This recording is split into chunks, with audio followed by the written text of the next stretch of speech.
أشهد أن لا إله إلا الله.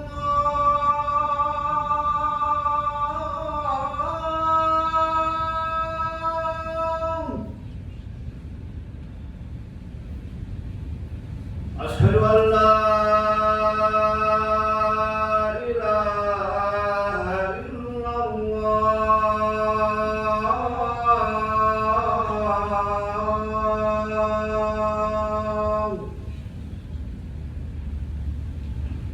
أشهد أن محمدا رسول الله.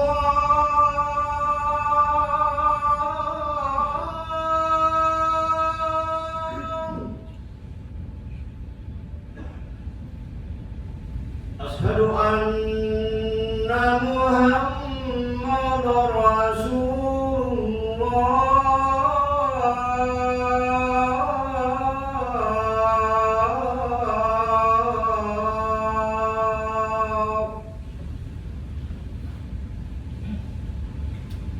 حي على الصلاة.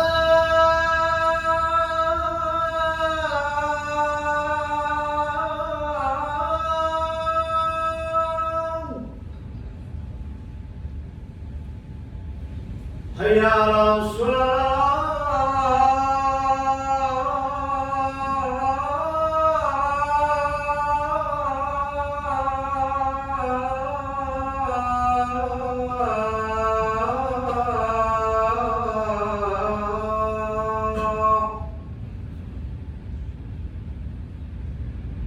حي على الفلاح.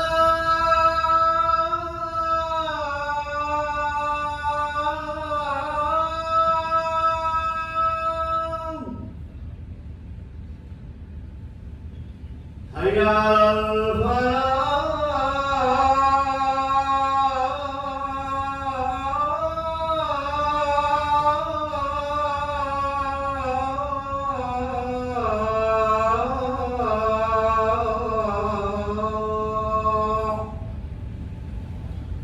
الله أكبر الله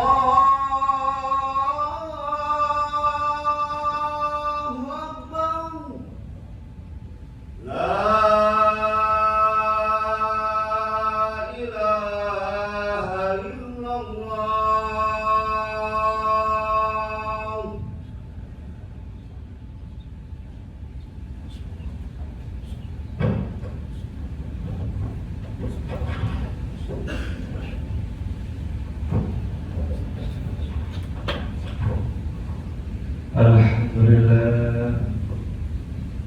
Alhamdulillah minal mizan man muntaha ilm wa mablaqa ridha wa zinat al-arsh.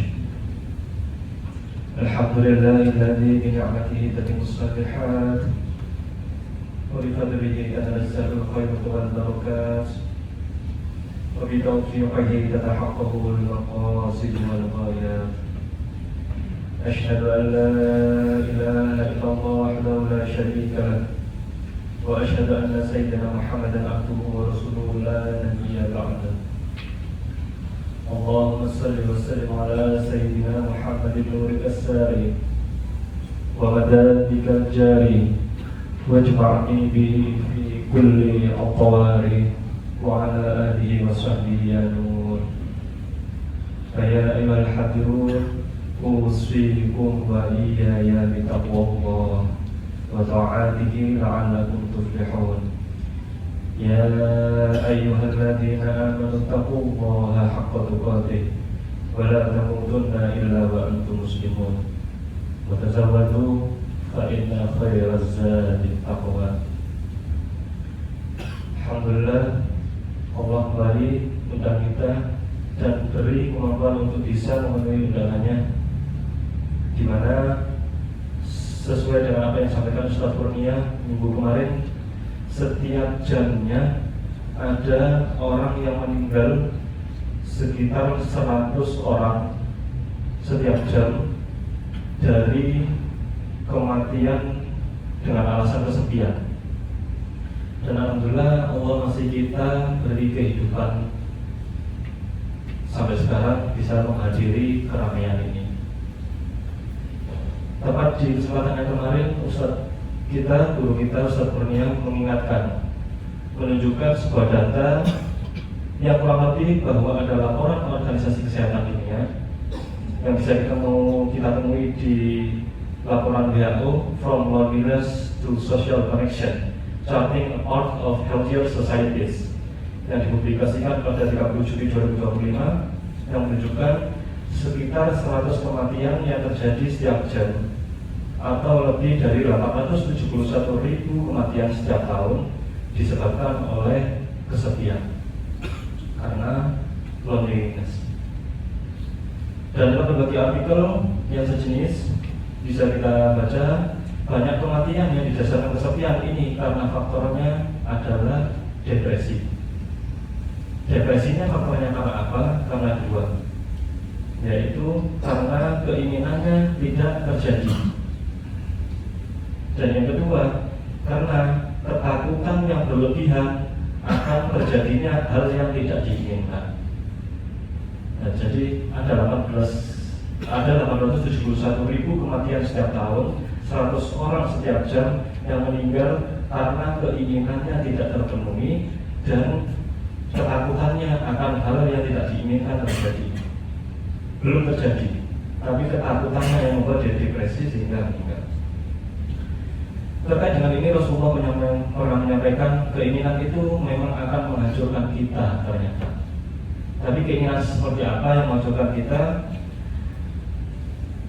Maka nabi dunia hamma farraqallahu alaihi amrah wa ja'ala faqrahu baina 'ainai wa lam ya'tihi min ad-dunya illa ma kutiba lahu wa man kanat al-akhiratu niyyatuhu jama'allahu lahu amrahu wa ja'ala ghinahu fi qalbi wa azhud dunya wa hiya rahimah.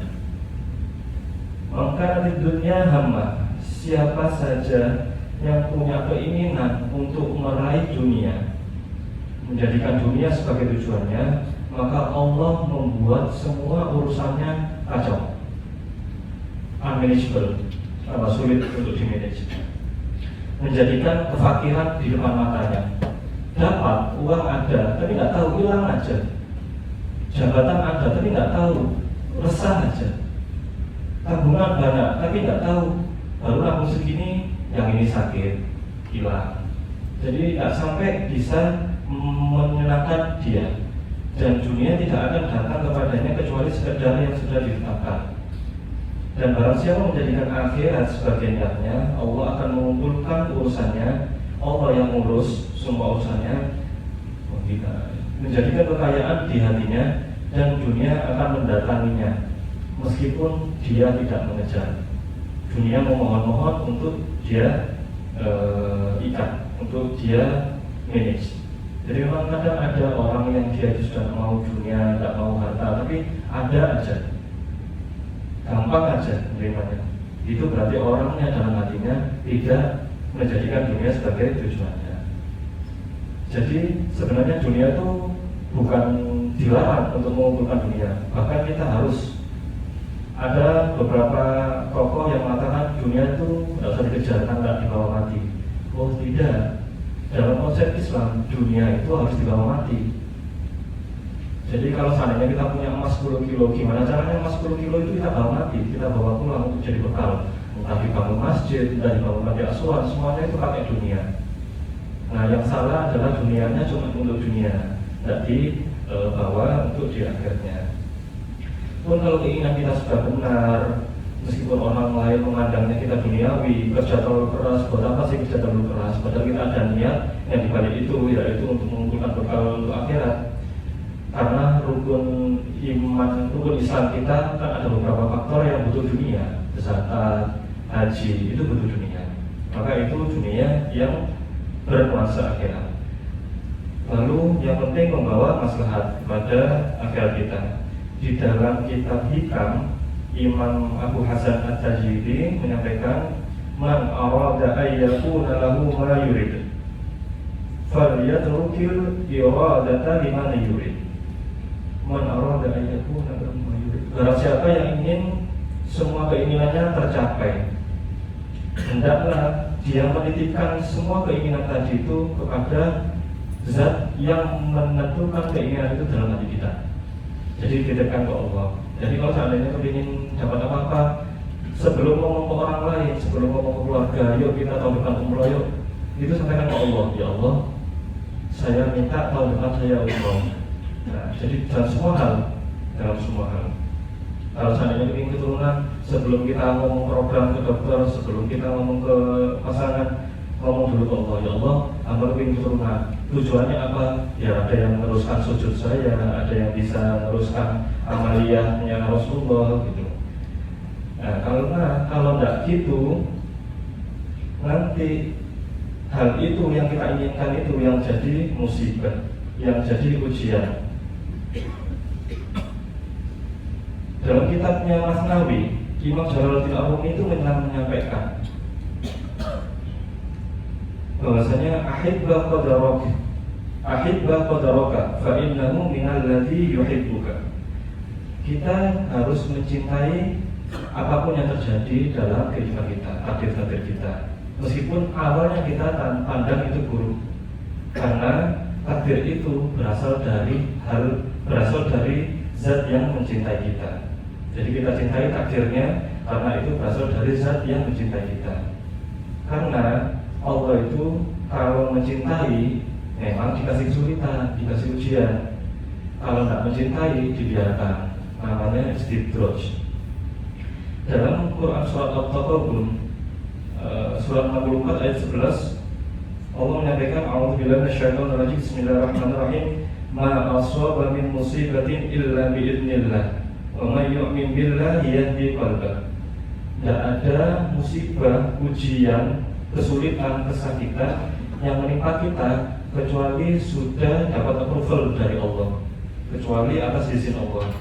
Dan barang siapa beriman kepada Allah, maka Allah akan memberikan solusinya. Nah, kalau percaya ujian itu dari Allah, maka Allah akan memberikan solusinya. Qala Imam Abu Hanifah rahimahullah, Imam Abu Hanifah ini pemilik mazhab Hanafi, mazhab terbesar di dunia. Nah, kalau yang kedua mazhab terbesar Imam Syafi'i, lalu Maliki, lalu Hambali. Nah, beliau menyampaikan innal masyaqqata samaratud dzunub fala yahiqu lil mudhnibi ayyashtaki mimma janat yadahu. Inna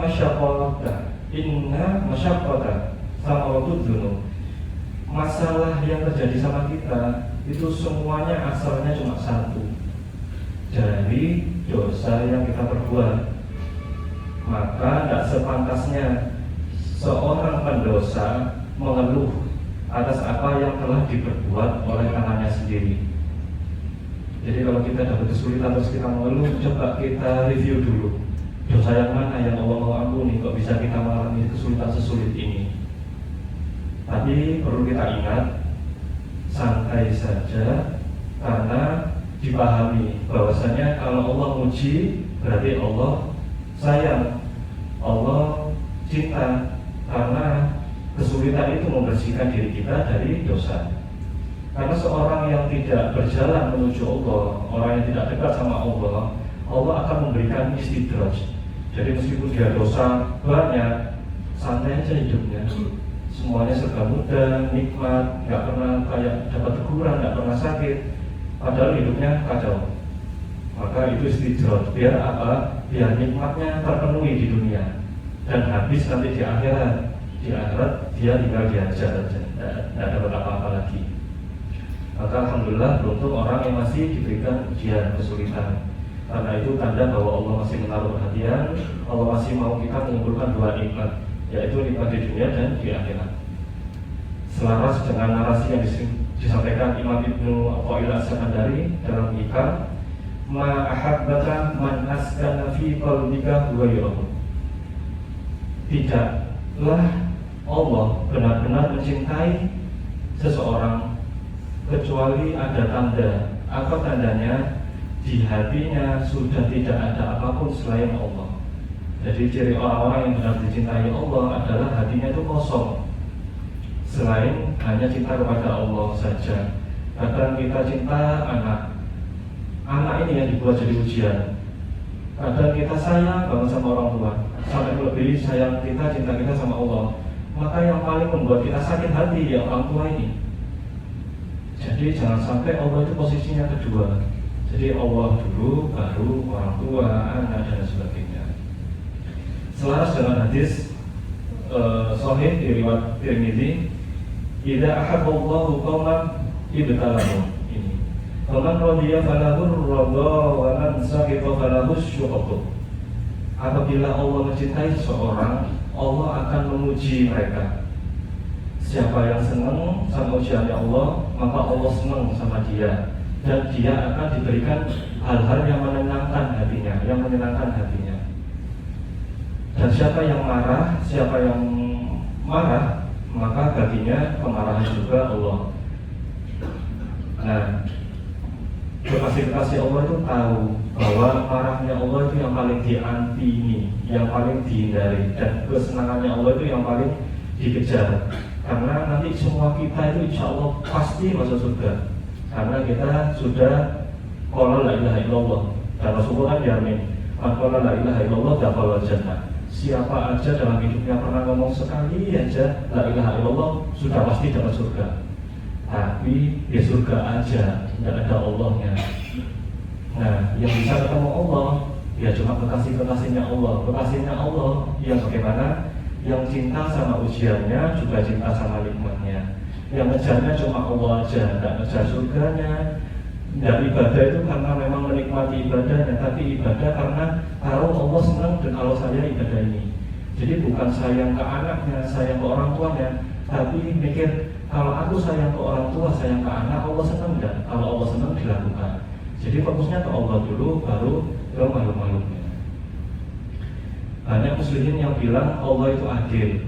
Dalam hakikat sebenarnya Allah itu tidak adil. Allah itu terlalu baik. Karena apa? Dalam Al-Quran saja kita bisa lihat kata hukuman, kata azab Allah itu ada 117 kali. Tapi kata ampunan, kata yaghfir, kata nikmat itu ada 234 kali.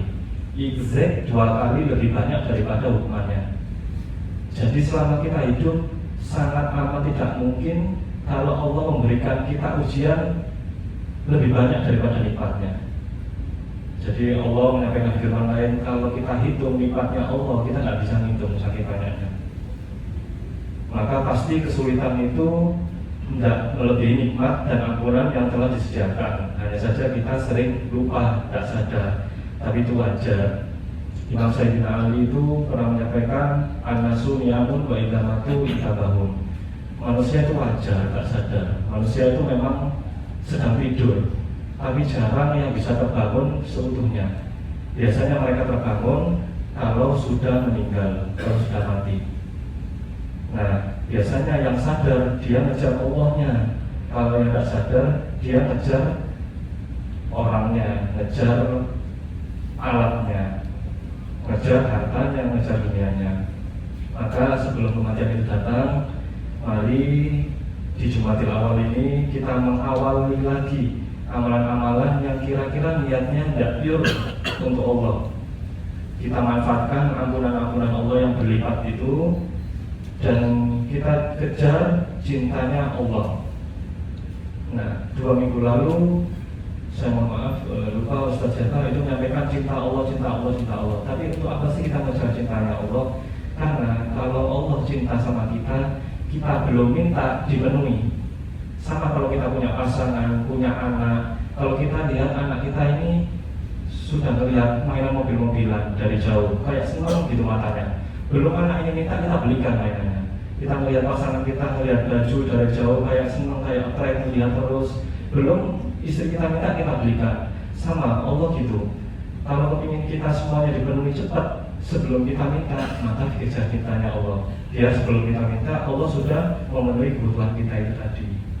Salah satu caranya, kata Imam Hasan Asy'adzili, yuhibbukallahu la liquwwatika 'alal bala'i, walakin likasrati ruju'ika ilaihi ba'da kulli sukuti. Allah itu bisa mencintai kita. Caranya gimana? Allah mencintai kita bukan karena kita kuat menahan ujian. Enggak semuanya orang bisa sabar. Sabar, ya ada batasnya. Kalau ada batasnya berarti tidak sabar. Nah, semua itu normal. Kata Imam Hasan Asy'ari, Allah mencintai bukan karena engkau kuat menahan ujian, tetapi karena engkau terus kembali lagi, bangkit lagi setiap selesai kejatuhan. Jadi kalau kita jatuh lagi, bangkit lagi. Kalau kita mau ngeluh lagi, minta ampun lagi. Kalau marah lagi, senyum lagi. Tidak usah lama-lama marahnya, tidak usah lama-lama ngeluhnya. Jadi cepat-cepat kembali. Biar apa? Biar kita dapat cintanya Allah. Biar nanti kalau kita butuh apa-apa sama Allah, nggak perlu mohon-mohon, nggak perlu riyadhah, nggak perlu ini itu. Allah sudah memenuhi sebelum kita minta. Terus dipahami bahwa semuanya ini sudah menjadi takdir. Ujian, kesulitan, ampunan, nikmat, semuanya ini bagian dari takdirnya. Bahkan kalaupun kita ditakdir maksiat, itu takdirnya Allah. Kok bisa Allah mentakdir kita maksiat sedangkan Allah membenci maksiat? Karena Allah tahu kalau kita terus taat terus, kita tidak pernah maksiat, khawatirnya kayak orang yang dari Pakistan mengaku nabi. Kalau kita taat terus, kita tidak pernah maksiat, khawatir ada kita rasa sombong, merasa diri lebih baik daripada yang lain. Sedangkan setan dikeluarkan dari surga karena merasa dirinya lebih baik daripada yang lain. Jadi kalau kita ketakdir maksiat, disyukuri, ya Allah, alhamdulillah dari maksiat ini akhirnya hilang kesombonganku. Akhirnya aku tidak pede lagi untuk ngomong bahwa diriku yang paling baik. Akhirnya rendah hati lagi, minta ampun lagi. Lah Allah senang yang gitu. Ya Allah, karena setan itu kalau sudah sulit menggoda dari sisi mana aja, dia akan kasih wanita, ujian wanita. Kalau sudah wanita kita berhasil, ujian paling berat dibuat hati kita merasa lebih baik daripada yang lain. Jadi beruntung kalau kita dapat ujian apapun termasuk ujian maksiat, karena membuat kita tidak sombong. Yang penting kita segera kembali kepada Allah. Nah, bumi itu tenang, karena yang berisik itu orang-orang yang tidak mencintai takdirnya. Karena berisiknya kita kebanyakan, kata Imam Ibnul Qayyim Al-Jauzi, idza habbal 'abdu syai'an siwallah sulita alaihi fihil adab. Karena apa kita berisik? Karena kita tidak mencintai semuanya tentang Allah. Kita cintanya nikmatnya doang. Padahal apabila seorang hamba mencintai sesuatu selain Allah, maka pada sesuatu itulah akan menjadikan sumber ujian dan azab baginya. Jadi kita boleh cinta anak, cinta pasangan, cinta harta, cinta kekayaan, tapi jangan melebihi cintanya kepada Allah.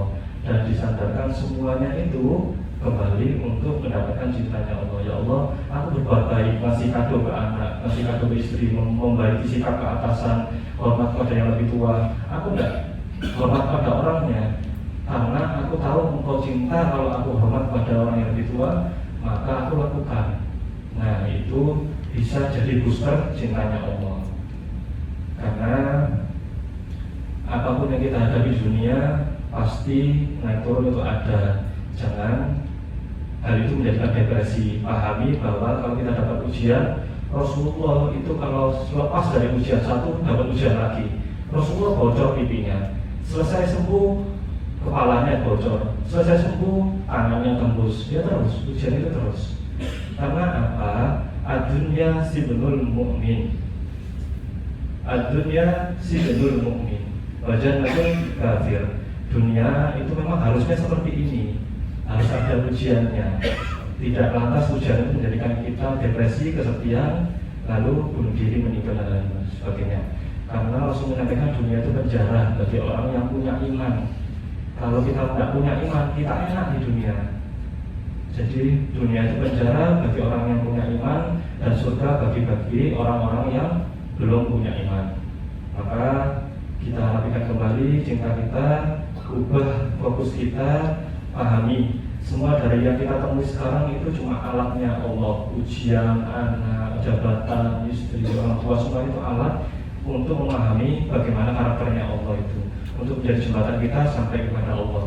Kita menjaga, merawat, dan berusaha bekerja mati-matian untuk provide yang di rumah berbaik-baik dengan semuanya, itu juga untuk mendapatkan cintanya Allah. Karena Allah senang kalau kita menjaga pemberiannya, merawat pemberiannya. Dan kita ingat bahwasanya cuma orang-orang tertentu yang dapat cintanya Allah, yang nanti ketemu di surga, bisa ketemu sama Allahnya langsung. Karena banyak orang nanti disibukkan dengan taman-taman, makanan, bidadari-bidadari, tapi nggak bisa ketemu sama Allah. Sayang kalau masuk ke rumahnya orang dikasih suguhan makanan-makanan, tapi nggak ketemu sama yang punya rumah. Semoga kita termasuk orang-orang yang bisa ketemu sama yang punya rumah dan ketemu sama Allah Subhanahu wa taala. Barakallahu li wa lakum fil Qur'anil azim wa nafa'ani wa iyyakum bima fihi minal ayati wa dzikril hakim wa taqabbal minni wa minkum tilawatahu innahu was-sami'ul 'alim. Astaghfiruhu innahu huwal ghafurur rahim.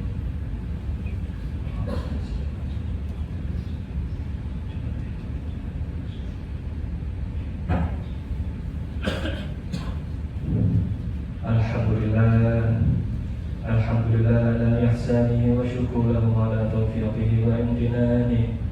Wa asyhadu an la ilaha illallah wahdahu la syarika lah wa asyhadu anna sayyidana Muhammadan abduhu wa rasuluhu da'i ila ridwanihi. Allahumma shalli ala sayyidina Muhammad wa ala alihi wa ashabihi wa sallim tasliman katsira. Amma ba'd, fa ya ayyuhan nas ittaqullaha fima amara wa antahu amma nahaa wa'lamu anna Allah amarakum bi amri bada'a fihi bi nafsihi wa thana'a bi malaikatihi bi qudusihi wa qala ta'ala inna Allaha wa malaikatahu yusholluna 'alan nabi ya ayyuhalladzina amanu shallu 'alaihi wa sallimu taslima. Allahumma ighfir lil mu'minina wal mu'minat wal muslimina wal muslimat al-ahya'i minhum wal amwat innaka sami'un qaribun mujibud da'awat ya qadiyal hajat. Allahumma inna nas'aluka an nashhadu anna anta Allah la ilaha illa antal ahadus samad alladzi lam yalid wa lam yulad wa lam yakul lahu kufuwan ahad. Rabbana ighfir lana wa li ikhwanina alladhina sabaquna bil iman wa la taj'al fi qulubina ghillan lil ladzina amanu Rabbana innaka ra'ufur rahim. Rabbana hab lana min azwajina wa dhurriyyatina qurrata a'yun waj'alna lil muttaqina imama. Rabbana atina fid dunya hasanah wa fil akhirati hasanah wa qina adzaban nar. Wa sallallahu ala nabiyyina Muhammadin wa ala alihi wa sahbihi wa man tabi'ahum bi ihsan ila yaumiddin. Wa akhiru da'wana alhamdulillahi rabbil alamin. Ibadallah, inna Allaha ya'muru bil 'adli wal ihsan wa ita'i dzil qurba wa yanha 'anil fahsya'i wal munkari wal baghi ya'idukum la'allakum tadhakkarun. Fadhkurullaha al-'azim yadhkurkum washkuruhu 'ala ni'amihi yazidkum wa la dzikrullahi akbar. Aqimus shalah.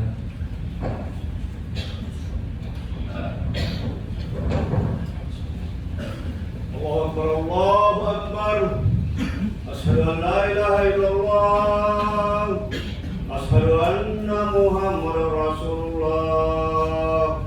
Hayya 'alas salatu hayya 'alal falah. Qad qamatis sholatu qad qamatis sholat. Allahu Akbar la ilaha illallah. La ilaha illallah Muhammadur Rasulullah sallallahu alaihi wasallam. Istaghfir.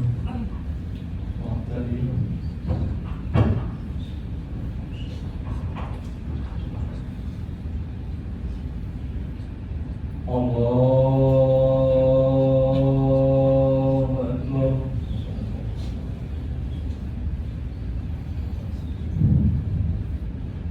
Bismillahirrahmanirrahim. Alhamdulillahi rabbil alamin.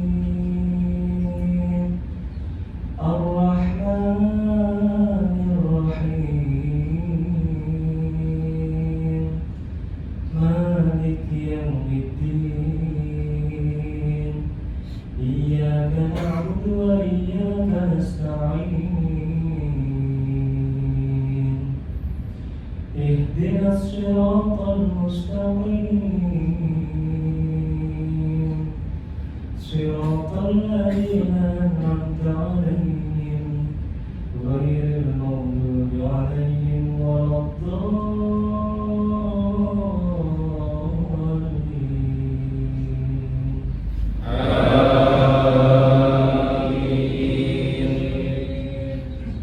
بسم الله الرحمن الرحيم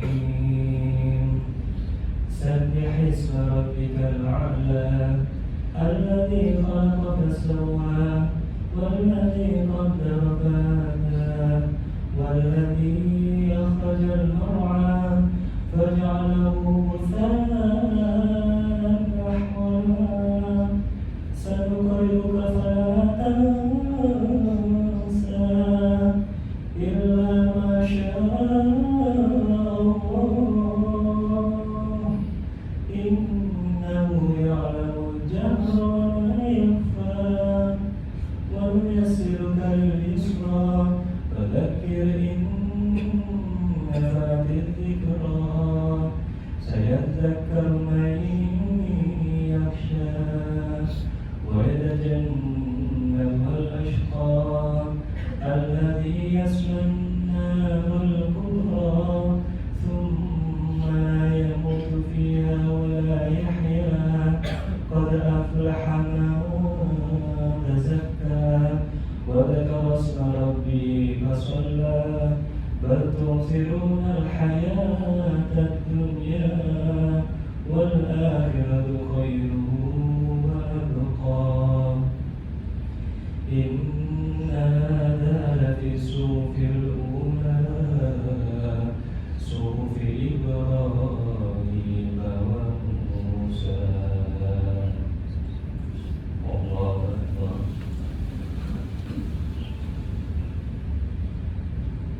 سمع الله لمن حمده. الله أكبر.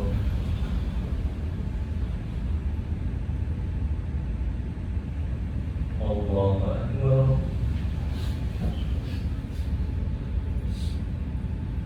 الله أكبر.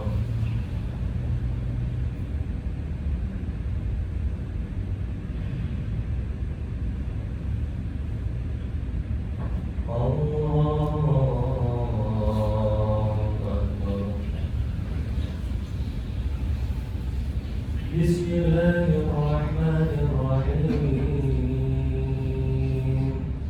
الحمد لله رب العالمين الرحمن الرحيم مالك يوم الدين إياك نعبد وإياك نستعين اهدنا الصراط المستقيم صراط الذين أنعمت عليهم غير المغضوب عليهم ولا الضالين.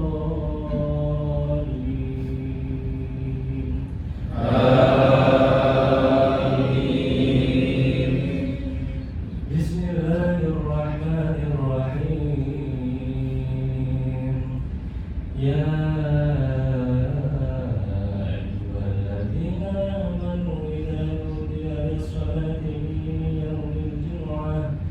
إذا نودي للصلاة من يوم الجمعة فاسعوا إلى ذكر الله وذروا البيع ذلكم خير لكم إن كنتم تعلمون فإذا قضيت الصلاة فانتشروا في الأرض وابتغوا من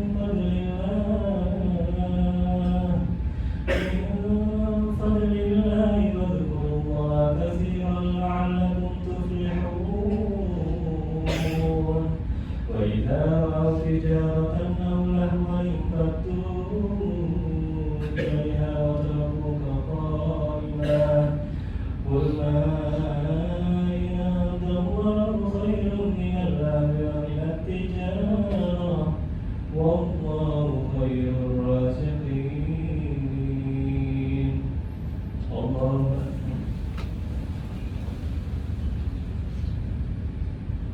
سمع الله لمن حمده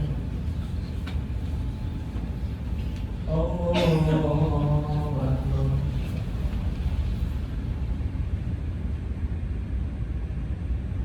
الله أكبر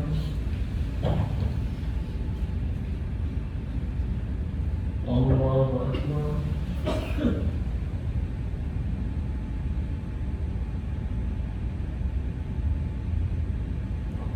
الله أكبر